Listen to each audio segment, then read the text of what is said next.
say no to heteropatriarchy, then we do not want to be assimilated into a misogynist and heteropatriarchal society.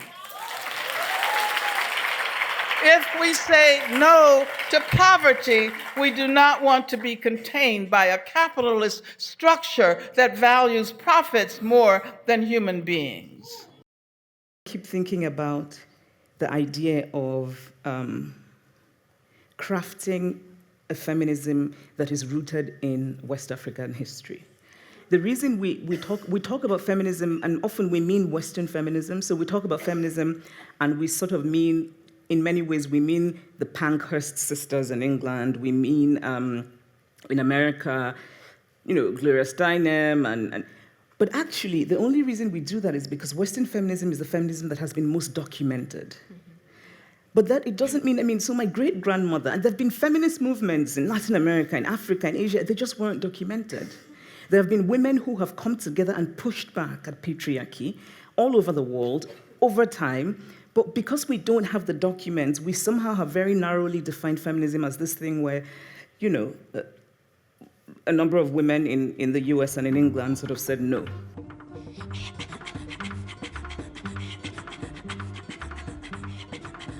I think Western feminism is a movement of many feminisms. And the reason this is important for me, I think, is because I think the idea of feminism is universal. I mean, just that idea that men and women are equal. That idea of just equal humanity. But I think the way it manifests itself is culturally specific. It's hard to know exactly what we mean when we say mainstream feminism. For instance, when I think of mainstream feminism, I think about leadership courses, like women should be leaders, or women should be in business, or women should make in business the same millions that men make, or Hollywood actresses should make the same millions as Hollywood actors. I mean, that is an issue of equality. It's our time to have wage equality once and for all, and equal rights for women in the United States of America. The mainstream feminist movement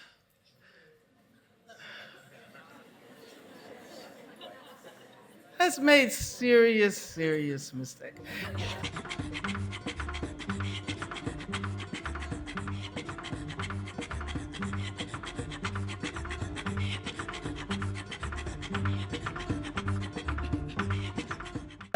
When I wrote a book that was published in 1981 called Women, Race, and Class, everybody started referring to me as a feminist, and my response was, I'm not a feminist. I'm a black revolutionary. Because I didn't see how the two had anything to do with each other. But I realized that I was talking about a certain kind of feminism, a bourgeois feminism. White bourgeois feminism, which is unfortunately the most represented feminism today, and most people think of that as feminism.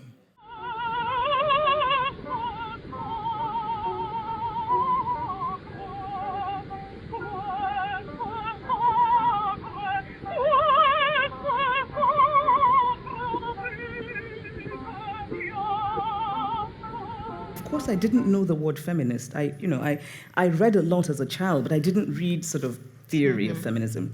And I didn't even think of the word feminist until a friend of mine said to me as I was arguing with him, he said, you're a feminist.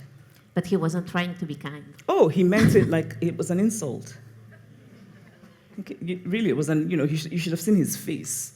Because he was just like, my God, you're a feminist. So then I thought, yes, that's what I am. That's the word. She's like, sit with your legs closed. And I was maybe 9 or 8. So the idea that so early on we start teaching girls that their bodies are about shame, that our bodies are things that we cannot have control over, we should feel ashamed of. It's always possible not to act in the way that is expected of us, or not to act in conformity with norms. So gender is not just conforming with a norm, an existing norm. Gender can also be the contestation of a norm, and sometimes it can be the breaking of a set of norms, conventions, societal expectations. If I'm a feminist, and if I believe in the equality of all genders, and I believe that women ought to have reproductive freedom, or that people ought to be able to live their gendered lives without restraint or punishment, as long as there is no harm done to others, and I mean serious harm, as opposed to imagined harm. Maybe I'm a woman who holds to those principles, but maybe I'm not a woman. Maybe I'm trans, or maybe I understand myself as a lesbian, or maybe I'm a man. I could be in any number of so-called subject positions and still affirm those principles of feminism. And I think feminism would be very unwise to limit its solidarity to only those who identify as women, or only those who were biologically born into a female body that was assigned the sex of female. I mean, this is, for me, nonsense. Why narrow our constituency? We need everyone to be a feminist. So I guess I was looking to find out how we might be free. But I wasn't looking for a simple idea of freedom. I wanted to understand the struggle that freedom is. And I think gender freedom is, for most people, a struggle.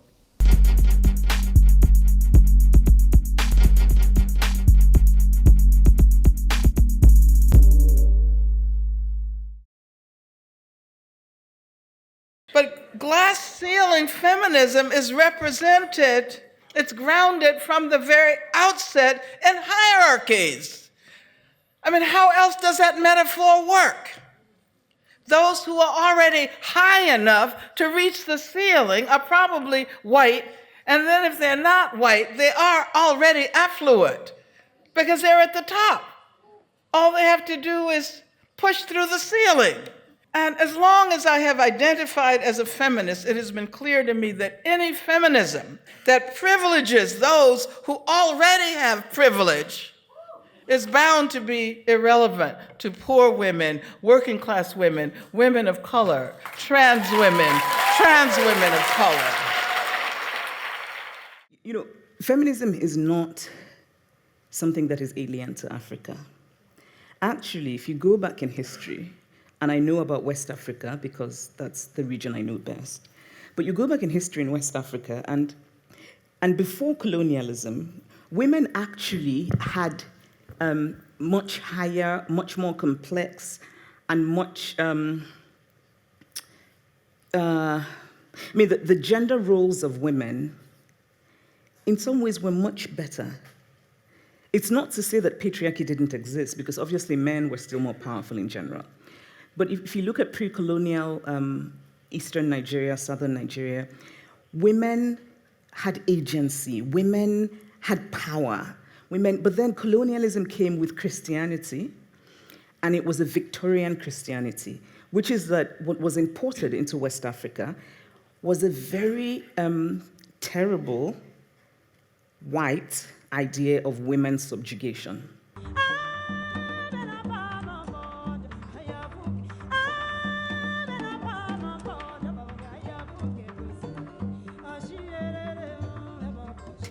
The feminist movement in India has been hugely NGOized, you know? So you have the situation where there are certain things that are considered feminist, and they are important things. You know, you're working on, you can be talking about sex work or gender work or malnutrition or things like that. But if you ever question the overarching economic policy, that's not considered feminist. So the women in the forest, which you saw, there are tens of thousands of women who belong to an organization called Krantikari Adivasi Mahila Sangathan, which is the Revolutionary Indigenous Women's Association. And they are fighting against mining companies, big corporations, taking over of their lands. But the official feminist organizations will have nothing to do with them. The non-governmental organizations that represent feminism or feminist principles very often try to give assistance or support women in non-first world countries, well, or within first world countries who are relatively poor or who are perhaps members of racial minorities. And there's always a certain kind of paternalism in the NGO world. Also in places like Palestine, but also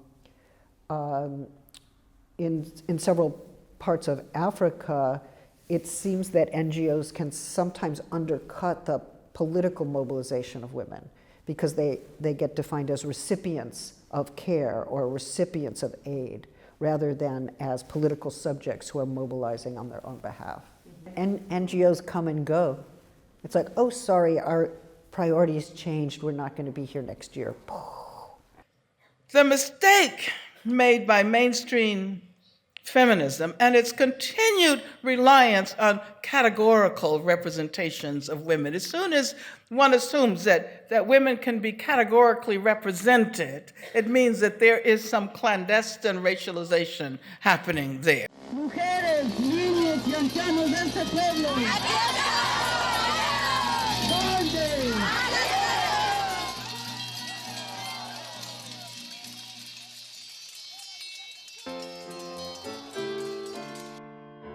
Denunciamos a Dante Delgado, de Convergencia, del partido Convergencia, como represor.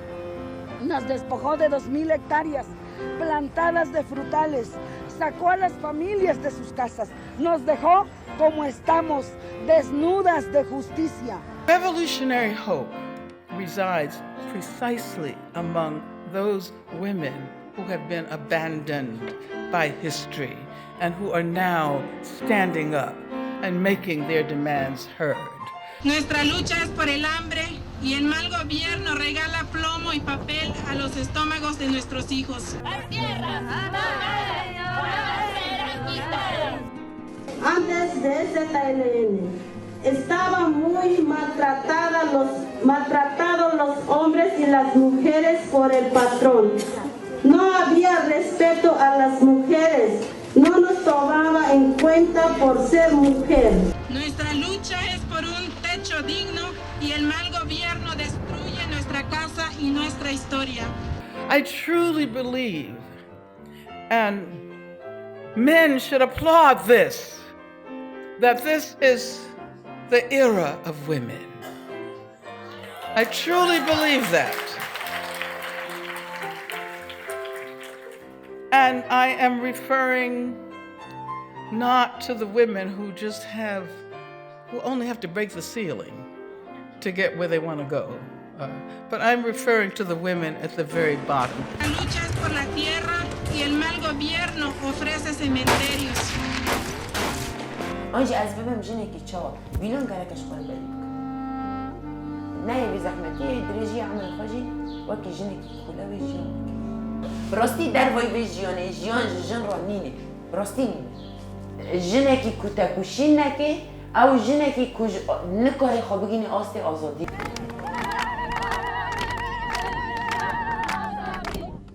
And so it seems to me that we can say that people who have suffered in that way, when they begin to rise, the whole world will rise with them. The whole world will rise with them.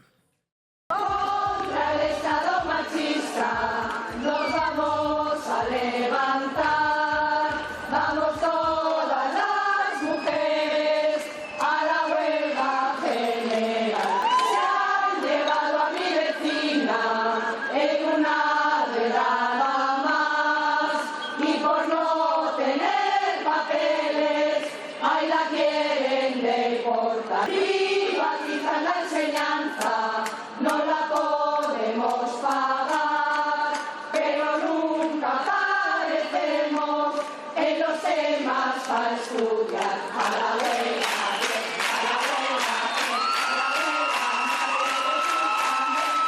Los cánticos y la movilización son estremecedores hoy, ponen los pelos. Es emocionante, de punta, efectivamente. Es emocionante. Es muy... Mira. Muy significativa, muy potente la imagen que está dejando a esta hora Bilbao. Y que se está reproduciendo